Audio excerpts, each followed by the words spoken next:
Welcome to SVR academy. Endowment officer ఎగ్జామ్కి సంబంధించి కొన్ని ఇంపార్టెంట్ ప్రీవియస్ ఇయర్ క్వశ్చన్స్ని మనం మాట్లాడుతూ ఉన్నాం. దాంట్లో భాగంగా క్వశ్చన్ ఒకసారి చూస్తే, శ్రీరాముడు అగస్త్య మహర్షి ఆశ్రమాన్ని ఎక్కడ సందర్శించాడు అంటున్నారు. పంచవటి ఆన్సర్. అగస్త్య మహర్షి శ్రీరాముణ్ణి పంచవటి ఆశ్రమానికి వెళ్ళమని సూచించారు. ఇలా డిఫరెంట్ ప్లేసెస్కి సంబంధించిన ఇన్ఫర్మేషన్ మనకి ఇంపార్టెంట్ అన్నమాట.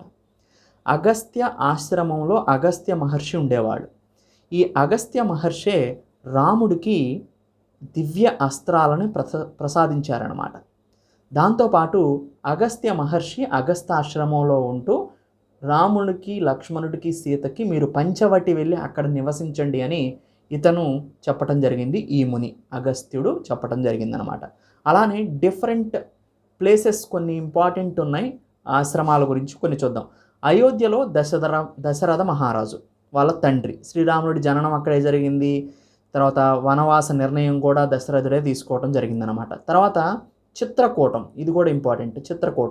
చిత్రకూటంలో మహర్షి భరద్వాజుడు సంబంధిత మహర్షి ఎవరంటే చిత్రకూటానికి సంబంధించిన మహర్షి భరద్వాజుడు.